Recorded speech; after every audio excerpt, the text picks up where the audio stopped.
You'll find tonight a very practical night and yet profoundly spiritual. And God saw everything that he had made, and behold, it was very good.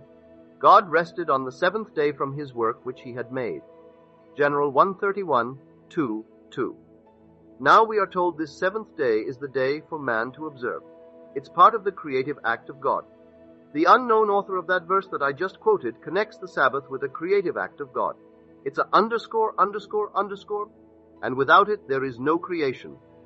And the seventh day was the Sabbath of the Lord your God, and in it you shall not do any work. Here is a creative act.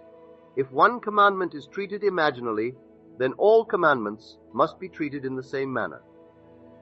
The Old Testament is a prophecy of all that must take place in the individual, fulfilled in what we have as the New Testament. The New Testament interprets the Old, not the other way around. You can't understand the Old without the New. When the time was fulfilled, it unfolded in the individual, and we have what is known as the New Testament. In the New Testament, we have one of the 10 commandments analyzed for us. Thou shalt not commit adultery. But I say any man who looks upon a woman lustfully has already committed the act of adultery with her in his heart. Matthew 5:27. He's committed the act by looking lustfully. That is, to imagine the act, and to desire it is to have performed the act, whether you did it physically or not. Well, that is one commandment. Why take all 10? This is given to us in the Sermon on the Mount. Well, here we are called upon to keep the Sabbath. In it you shall not do any work. Then what is the Sabbath? First of all, he creates, and God is invisible. God calls a thing that is not seen as though it were, then he keeps the Sabbath, and the unseen becomes seen. Rom 4:17. That which was subjective becomes objective only by the keeping of the Sabbath. It's part of the underscore. So I imagine the scene just as I would like it to be. Perfect. To me, perfect. Wouldn't it be wonderful were it true? Now, can I keep the Sabbath? We all break it morning, noon, and night. This coming Sunday, millions of Christians, and well, today at sundown, the Orthodox Jew is keeping the Sabbath. Beginning on Sunday, millions, hundreds of millions of Christians will so-called keep the Sabbath.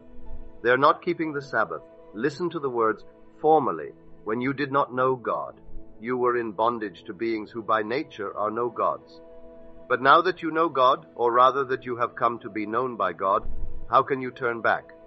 You observe days and months and seasons and years. I am afraid I have labored over you in vain. Gal 4:10. So we think we keep the Sabbath.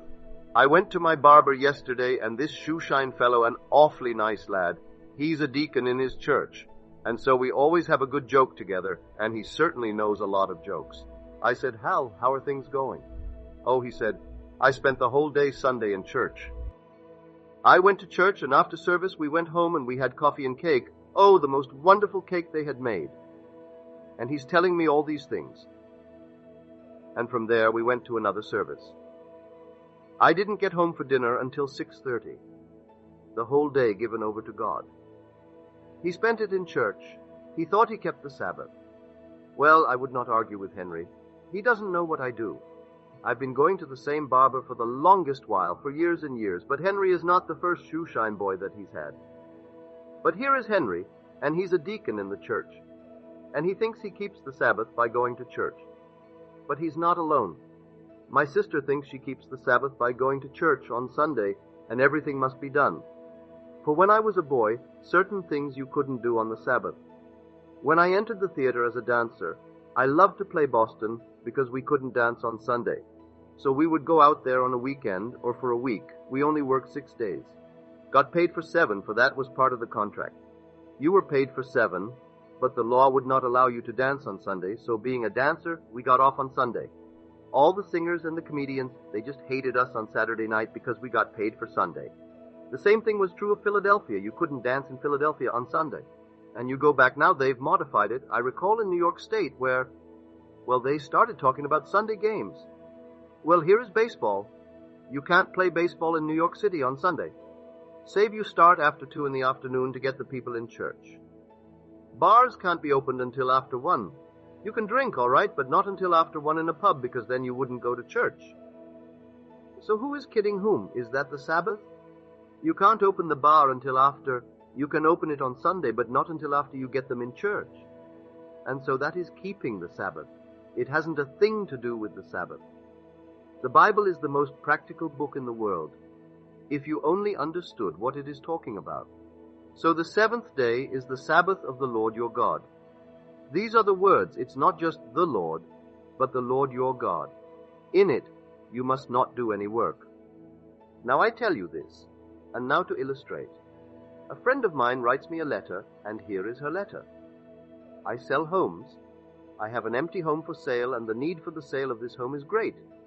Well, I imagine. I find it easy now because I have proven that imagining creates reality. I've done it time and time again, so it becomes easier and easier for me to go to the end of an imaginal act, which implies the fulfillment of my desire, and then rest. It's easy. Yet in this case, I found myself going back, wondering which one will be the buyer.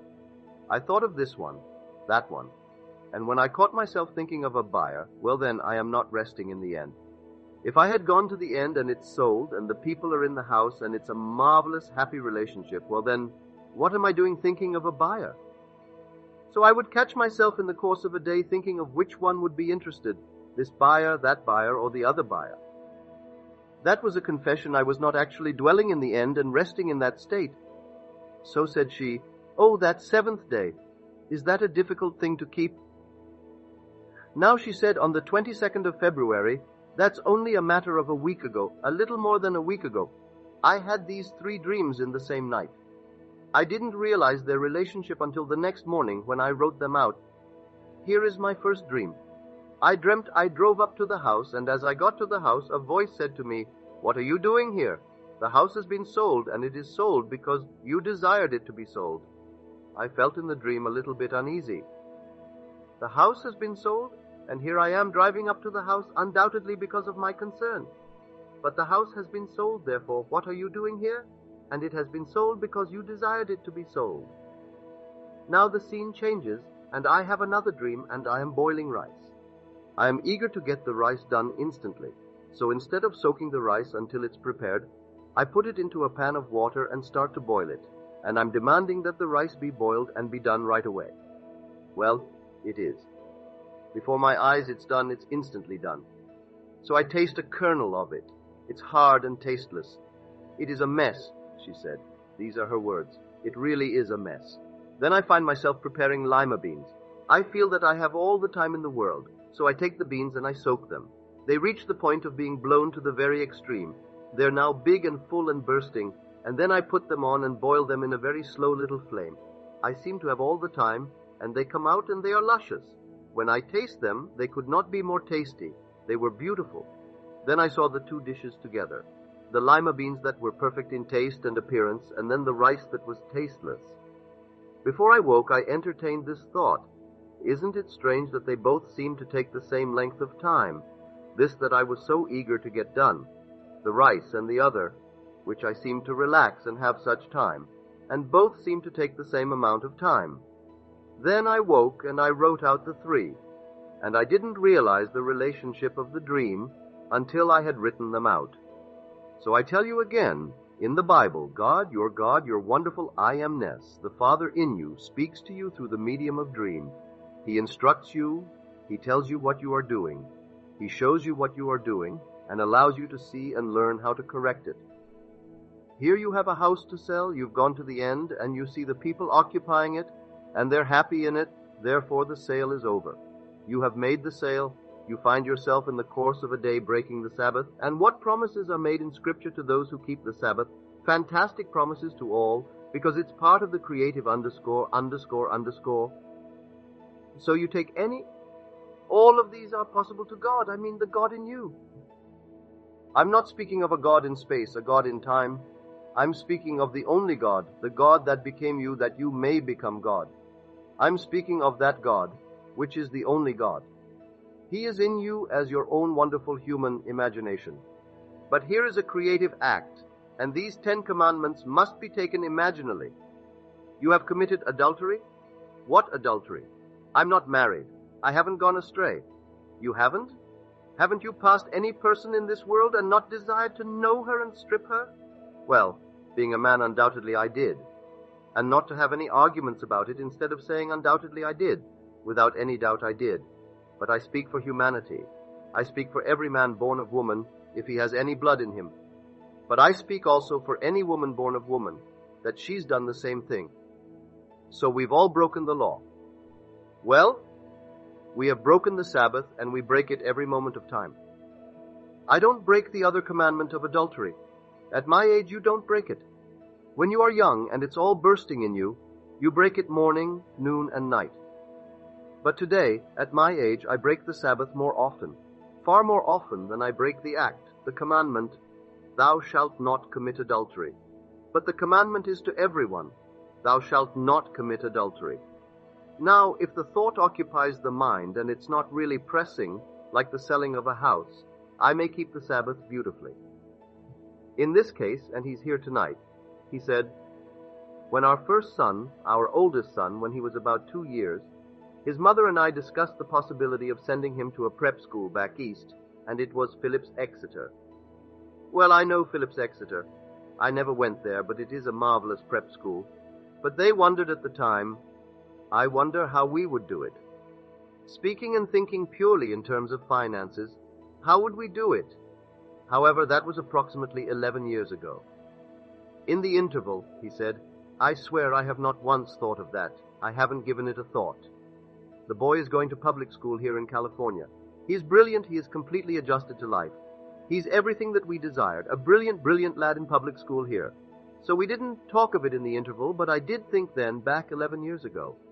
My wife is a Lowell of Massachusetts, he said. You may know of the name.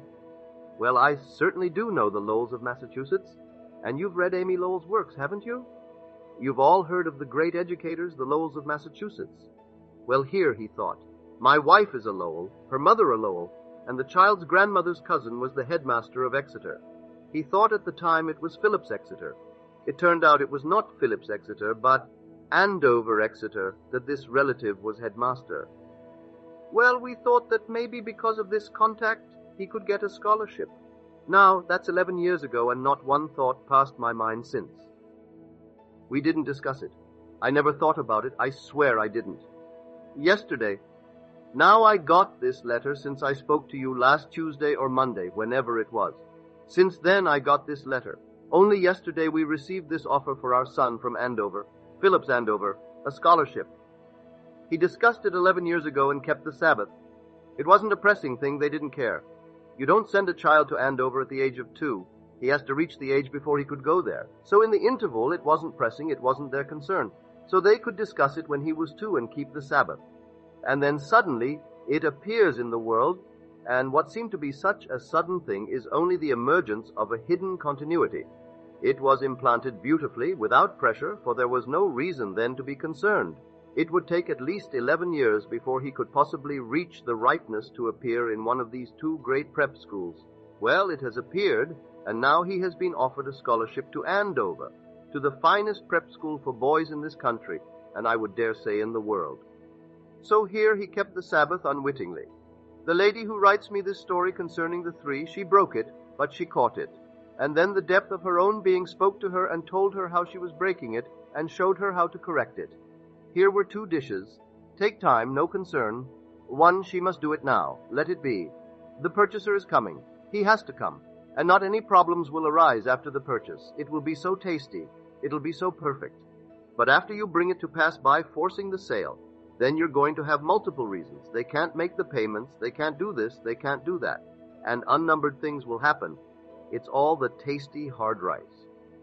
And the other, the purchaser will so love it, they'll wonder how could God be so kind and wonderful to them, represented by the lima beans that she, and the same time interval. So you do it and you judge it as perfect. So no matter what it is in this world that you want, you simply create it in the same way that the God in you created the whole vast universe. I'm not speaking of 2 gods. When I speak of the God in you, I'm speaking of the same God that created and sustains the whole vast universe. There's only one God. Hear, O Israel, the Lord our God is one Lord. Deuteronomy 6:4. Only one, there aren't 2. Therefore the very thing was brought forth out of the nowhere. He calls a thing that is not seen as though it were, and the unseen becomes seen. So the God in man does the same thing. I want to be successful, and I will name it by toying with the idea, what would it be like? Suppose it were true. and then you create a scene implying that it is true, and you accept the reality of that imaginal state. Well, now let me keep the Sabbath. Here's a creative act, but it is not completed until the Sabbath is kept. So I drop an egg. Outside of my window right now, little doves are nesting. Here they are. They fly away, they come back, they kiss each other all the time that they're together. They're always making love, and there is something there. But there are moments when they must go off to feed, moments when something else takes them away. So they leave it in confidence the nest is there. The little egg is being warmed when they are there, and warm enough to still maintain a certain energy within. One day the shell is going to break, and out will come a little dove. And so you and I, in confidence, we simply imagine a state. I don't care what the state is. Now may I tell you, you may say, well, suppose now he dies tonight and he hasn't realized it. There is no death. You wonder, why does this one and the other one have such different beginnings in the world? Because this is not beginning at all. You didn't begin in your mother's womb, and you don't end in the grave. This whole vast world, I behold the visions of my deadly sleep of 6,000 years. And so in that interval, when I'm given that interval of time in which to create, I have brought forth horrible things and lovely things. And so if I make the exit, as the world calls it death, I didn't die. As you're told, neither death nor life, neither angels nor principalities, neither the depths nor the high point, nothing can separate me from the love of God. Romans 8:38. But nothing in eternity could separate me from the love of God. So here I am. I'm brought in by love. Never would you have made anything had you not loved it. That's what we are told in the Book of Wisdom. Not one thing would you have made had you not loved it, and nothing can separate me from the love of God.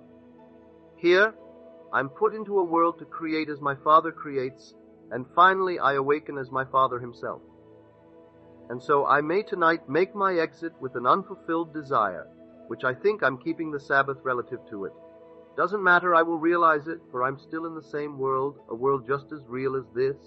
It's just as solidly real as this. And I'll realize it. All my dreams will come to me, come to pass in the world to which I go.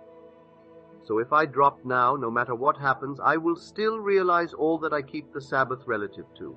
So here, the commandments are to be understood not as things that you formerly did when you did not know God. And do not turn back, as some do. Some have been coming here for the longest while. Then a blow strikes the family, and they turn back and find comfort in the most orthodox concept and go back, and there they sing their lovely hymns on Sunday and think they're keeping the Sabbath. Yet they have proven this principle that imagining creates reality. But a blow hits the family just to shake the tree, and a few little things fall, and they haven't root enough in themselves to sustain it, and they turn back. So listen to the words. These are the words from the 4th chapter of Galatians. Formerly, when you did not know God, there was a time when I didn't know God. You were in bondage to beings that by nature are no gods. Verse 8. Like the stars, like teacup leaves, like monkey bones, like anything outside of God, but anything outside of God, when I turn to it for my comfort, I am turning from God. When I didn't know Him, I turned to everything in the world that offered me some comfort. But now that you have come to know God, or rather to be known by God, how can you turn back? So we turn back. Now he names how we turn back. You observe days and months and seasons and years. Well, we know we observe days. We know we observe months. This is now the season of Lent. It's a season, we observe it. Many will not eat this, would not eat that, and they have a little phase and they'll give up something for the season. Those who hated, like my brother-in-law, he didn't like pickles. He gave up pickles, gave up something. When you're called upon to give up something that you like, well, you can give up nothing. But they all do it. Well, last year or year before last they had a year, the ecumenical year, and we worshipped it. We called it a year. So we have months, seasons, days, all kinds of things that we worship. So that in itself tells you, no matter who they are, they do not know God. If he calls himself a pope, the archbishop, or the little one who scrubs the floor, if they do that, they do not know God. Anyone who observes a day, a month, a season, or a year. It's told so clearly in Scripture in the 4th chapter of Paul's letter to the Galatians. So if you do it, well, then you don't know. Now if I do it, then even if I break it, I can still know it and then go back to it. She broke it, but God is a merciful God. If I were pure, never would I have known that there is such a thing as a merciful God. I know I will be pure as my Father in heaven is pure, for it's a must. You're told in Leviticus, you must be holy for your Father, for I, your God, am holy. You must be holy. It's a must. You can't escape it, because I, the Lord your God, am holy. Now you're told to equate it in the Sermon on the Mount, you shall be perfect as your Father in heaven is perfect. I have no doubt that such perfection must come, such holiness must come, because by this statement, I have the potentiality. I possess the potentiality of becoming as God, becoming just one with Him. Or He could not say, you must be perfect as your Father in heaven is perfect. He confesses I am not yet when He makes the statement, but He also tells me I possess the potentiality of becoming as perfect and therefore as God. So when I'm told in Leviticus, you must be holy, for I, the Lord your God, am holy, 19:2, here is a promise. I know I will do it. So I break the Sabbath, I come back having broken it, and then He is merciful, so He tells me on the inside. And He shows me rice, and He shows me lima beans. He speaks to me, what are you doing here? The house is sold. Now He tells me why it is sold. Because you desired it. The spring of action is desire. I desire. I desire success. Well, that's the spring of action. Who desired? Well, I desired. Well, what's His name? I am. That's His name, I am. So I want to be successful. It is God in me asking me to create that state. And so I create it, and then I judge it perfect. Oh, it's perfect. I create a beautiful home where it would be marvelous to live in that home. And so I see it in my mind's eye. But I have no money. I have no means of building it. But I can see it clearly in my mind's eye. Wouldn't it be wonderful were it true? Now keep the Sabbath and don't concern yourself with money. It doesn't matter what it takes or how it comes about. Just keep the Sabbath relative to it. It will come to pass. But may I tell you, it will come to pass, you'll live in it, and then you'll tire of it. And then you'll drop it like a leaf, just like a leaf. A friend of mine, speaking of a leaf, this wonderful statement that her father told her when she was a child, and she in turn told me that I may tell my daughter. If you had but $1 and it was necessary to spend it, do it as though it were a dry leaf and you the owner of unbounded forests. Live that way, just as though it were true. Spend it as though it were a dry leaf and you the owner of unbounded forests. And you'll find that the supply will come like the forest, dropping its leaf for you to spend, if it's necessary. So holding on to it is lack of confidence in the abundance of God and His ability to constantly produce. God is a creator. He didn't make the world and then go sound asleep and rest. Every time I imagine, God is acting. If I'm afraid, it's God's action, for God is my imaginal activity. So my imagination is God. So every time I imagine, God is in action. So where is He resting? He who watches over Israel, you are told, neither slumbers nor sleeps. Yet there must be that moment of rest relative to that I have judged perfect. And so God created it, and behold, it was good and very good. Then God rested on the seventh day from all His work which He had done. Now that seventh day could come at this moment, when someone asks something of me, and I wonder what would it be like if you could tell me, instead of asking it of me, to tell me that you have it. What would it be like? And then completely forget it, completely forget it. And so when you tell me tomorrow or next month or next year or whenever you tell me you for that matter, and I completely forget that I kept the Sabbath. But nothing comes unto me save I call it, so whenever I need it, whether I need it now or in unnumbered years to come, I can only meet what I have kept the Sabbath relative to. For the Sabbath is part of the creative act of God. So when it happens, I may not relate it to anything I have done, but it could not possibly come unless I've kept the Sabbath relative to it. So when wars come, what ages ago I imagined it. My secretary, who is now gone for quite a few years, in fact, he died in 46, Jack Butler. He was born in the Northwest in Seattle. He used to have nightmares based upon William Randolph Hearst's Yellow Terror. He'd read it, believed it, and he would see the Japanese swimming across the bay. He'd actually see them and wake in hysterics, wake in this nightmare. Well, we have had a war with Japan. They did attack first. But in his mind's eye, he was so confident that William Randolph Hearst was telling the truth. He was selling papers. If he could just take a man like Jack Butler and put a headline out and stories out and make him buy toothpaste and therefore get the toothpaste manufacturers to use his medium. Scare people first and then sell them another scare item, and that's the entire press. And so, you keep the Sabbath, we keep the Sabbath, relative to something.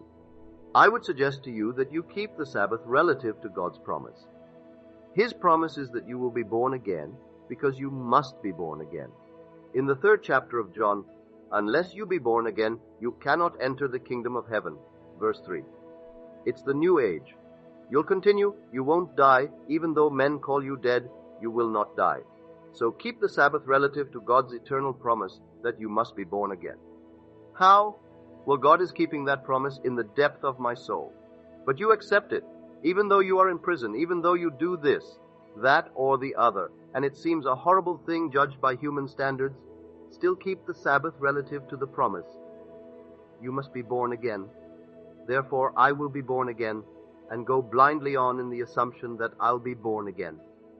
Now, there are millions in the world who think that they're born again because they've had a little change, seemingly a change of some little outward action.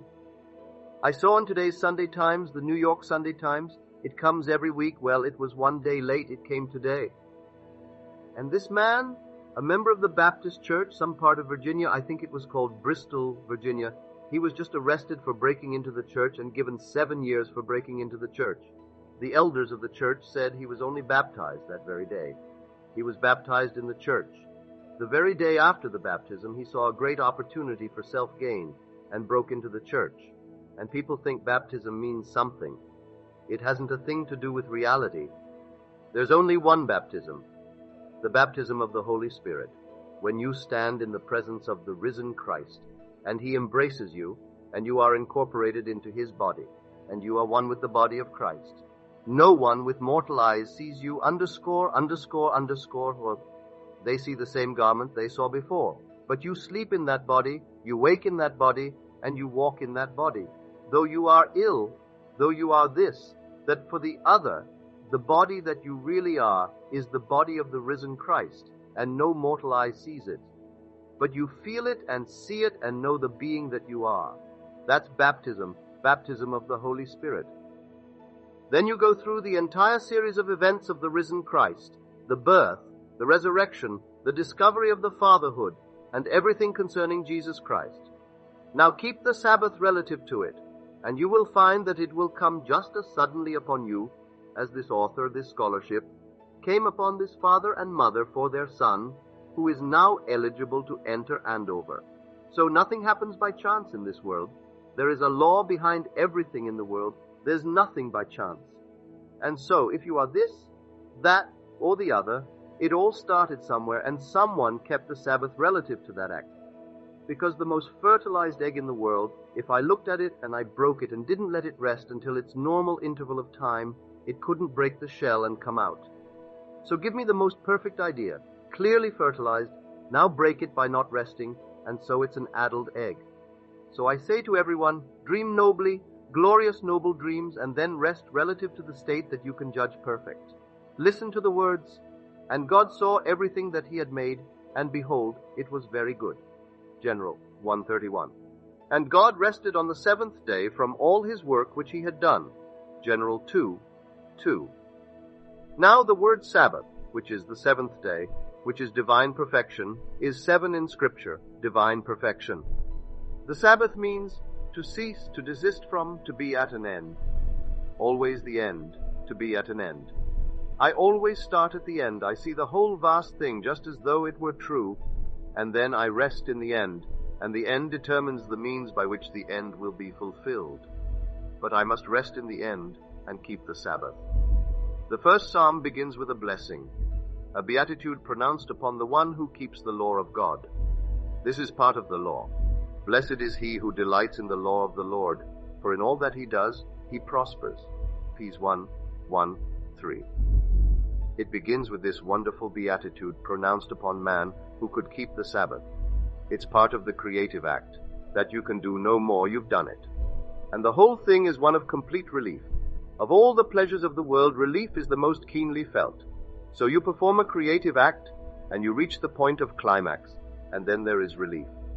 And there's no pleasure comparable to that moment of climax, of relief. You can't continue with the act. It's done. Well now, can you keep the Sabbath after you have reached climax? You've seen it clearly in your mind's eye. You've constructed a scene which would imply the fulfillment of a dream. And you bring yourself to the point of complete climax in your love of what has happened. Well then, you drop it. You fertilized it, and that whole thing is done. You go about your Father's business, creating other things, not waiting anxiously like the rice dish, but going about like the lima bean dish with all the time in the world to wait for it. It comes out and does a far more marvelous job than the anxious moment of the rice dish. What a wonderful letter. I can't thank her enough. If you take it to heart what a lesson you have tonight in her letter and the story of the Sabbath, I'll take it to New York and tell that to those who will come. I'll tell it wherever I go to show them the true meaning of the Sabbath. For God spoke in her and to her and revealed through her the true meaning of the Sabbath. That's why I ask you to share with me all of your dreams and your visions, because we are encouraged by each other's communion with God. It's not some person on the outside speaking. It's from the depths of her soul, telling her what she had done and what she ought to do. It's instruction. It's a merciful God. Doesn't hurt you, doesn't kill you, just shows you what you're doing. And the other one remembered and tells me in his letter, I swear in the interval I never once brought it up to my wife. The boy was doing well in school, now gone through the local public school and unusually bright. And here comes the scholarship. An offer to enter Phillips Andover, an excellent prep school. So I ask you to do it, because tonight, tomorrow night, who knows? We make our exits based upon the call, and one could go tonight. Here is Henry Luce. I read the obituary in Murray in the news of all the things in the sports column of the Times, Jim Murray. And speaking of marvelous writers, well, I didn't realize that Jim Murray wrote for him. For 14 years he worked with Henry Luce. He said, Henry Luce taught me journalism. He said, a month ago I met him. I'm going to Houston to see these two primates bash each other's brains out, and Luce was going elsewhere. He said, Luce never concerned himself with anyone who was cut apart. He said that wasn't news. If I came in and said I just saw a woman cut in two, that wasn't news to Luce at all. If a war went on and millions were killed, that isn't news. That's part of the structure of the world. But to find an ancient vase that someone created, underscore, underscore, underscore, or to find an ancient picture that was restored. The artist that could restore the ancient masterpiece that excited his mind. Now he said, here is a man who took a borrowed $85,000 and turned it into $400 million. His magazine today, Time magazine, $5 million a week. Here is Life, $8.5 million a week. He has Sports Illustrated. He has Fortune. And he started with borrowing $85,000. He came here at the age of 14 from China. He was born in China of Presbyterian ministers who were, well, they were missionaries. Never left China until he was 14, came here and then went through Yale, was judged the most brilliant boy in his class. And his partner who started with him, he was judged the most likely to succeed. He died in 29, and then Luce went on. And here was this thing. Well then, he went to the bathroom, had a massive heart attack, and made his exit from this world, leaving this fantastic thing behind him for others to carry on. But if that was his life, as Murray said it was, he has gone forward into a world. He hasn't been born from above. He can't enter the kingdom of heaven, so he will be in a world just like this. But what noble dreams he has planted, if that really is true of the man. That a vase, an ancient vase proving that someone was creative unnumbered ages ago, if that was his mind, that he was fired by it, and if someone could restore a great masterpiece and bring it back to its almost original state, and these things fired that mind, well then, what would he be doing now? Creating in this manner. That's the man learning to create. We're all here only to be like our Father, and our Father is a creator. That's all he is. He's a creator. He creates out of nothing, calls a thing that is not as though it were, and that which was unseen becomes seen, as he keeps the Sabbath. So learn this night to keep the Sabbath relative to your children, even though they're going through hell or think they are and going through this and making a mess of themselves. All right, so learn to keep the Sabbath. Because we are the children of the Most High God, and haven't we gone through a mess? But He, in the depth of our soul, is keeping the Sabbath relative to that which He promised. You must be born again, for we aren't earning it by our creativity. He is keeping that Sabbath relative to us, and no power in the world could separate us from the love of God. Read it in the last 3 verses of the 8th chapter of Paul's letter to the Romans. Neither death nor life, and he mentions all the powers that man could ever think of, can separate us from the love of God. Rom 8:38. Now let us go into the silence